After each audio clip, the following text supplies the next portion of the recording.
is the pep talk or tips that I would find really helpful. First, when you're in a structured fat loss phase, you do need to make changes or sacrifices to what you were doing before if you want a different result. What that can look like is getting more organized with food, actually, less alcohol if that's part of your lifestyle at the moment, and also looking at changing anything that's going to make it hard to get into a deficit. Socially eating and drinking all the time. It could be making better decisions when you do eat out.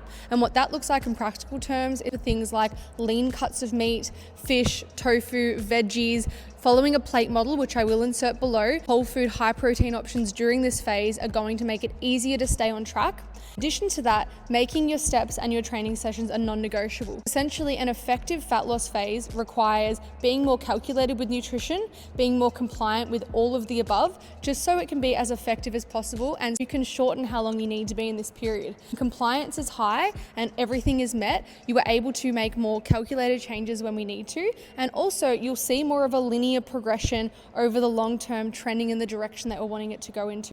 I would find that being really organized, changing my mindset and behaviors around my lifestyle, and also expecting that there will be moments where it might be hard because we're making those changes. Maybe we have periods of time where we're a little bit hungry. That's actually totally normal during a deficit. And what we can do to mitigate some of that is spreading out our meals so we don't have huge gaps of time without having enough food, or again, hitting a high protein intake because that actually keeps us fuller for longer. So I think those tips would be most effective.